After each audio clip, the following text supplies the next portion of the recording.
आपण बघत आहात धुमाकूळ महाराष्ट्र न्यूज, मराठी बातमी आपल्या हक्काची। तपोवन येथे महावितरणच्या तारावर घर्षण झाल्यामुळे कोट्याला लागली आग। शेलू बाजार वार्ता। येथून जवळच असलेल्या तपोवन या गावांमध्ये महावितरणचे तारात घर्षण झाल्यामुळे ठिणगी उडाली व या ठिणगीचे रूपांतर मोठ्या आगीमध्ये झाले। याची माहिती तपोवन येथील प्रतिष्ठित नागरिक दत्तात्रय येवले यांनी माहिती कारंजा नगर परिषदच्या अग्निशमक दलाला देण्यात आली। तसेच मंगरुळपीर पोलीस स्टेशनचे सहाय्यक उपनिरीक्षक निलेश शेमडे यांनाही माहिती देऊन मंगरुळपीर व कारंजा येथील अग्निशामक दलाला काही वेळातच तपोवन येथे दाखल झाले। अग्निशामक दल दाखल होईपर्यंत गावातील नागरिकांनी व तरुणांनी बऱ्यापैकी आगीचे रौद्र रूप धारण होण्यापासून रोखण्यात यश मिळवले होते। या आगीमध्ये जनावरांचा चारा, शेती उपयोगी साहित्य, 3 पत्र्याचे गोटे तसेच शेणखत व स्प्रिंकलर शेती उपयोगी साहित्य जळून खाक झाले होते।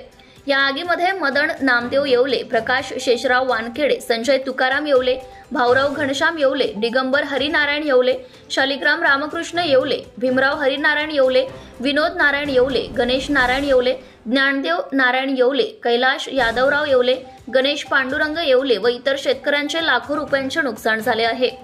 कारंजा नगर परिषदेचे अग्निशामक दलाचे चालक संजय रेवाडे, फायरमन सचिन भेस, अनुराग बोरबोले, विक्की बारबोले, अनुराग बारबोले तसेच मंगरुळपीर नगर परिषदेचे अग्निशामक दलाचे फायर आनंद खिराडे, प्रशिक भगत, आनंद भडांगे, राहुल शुंगारे तसेच महसूल विभागाचे तहसीलदार रवी राठोड, नायब तहसीलदार सातंगे, मंडळ अधिकारी देवेंद्र मुकुंद, तलाठी तपोवन मोडक, शेलूबाजार तलाठी टीएन गावंडे, पेडगाव तलाठी NP पांडे यांनी घटनास्थळाला भेट दिली।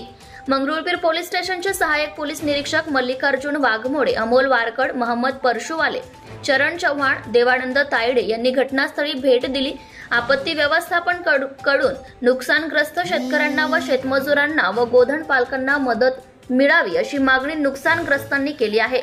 धुमाकूळ महाराष्ट्र न्यूज साठी वाशिम जिल्हा प्रतिनिधी दिलीप अवगन पाटील। आपल्या परिसरातील ताज्या आणि महत्त्वाच्या बातम्या पाहण्यासाठी आजच आपल्या धुमाकूळ महाराष्ट्र न्यूजला YouTube वर सबस्क्राइब करा आणि बेल आयकॉन प्रेस करा।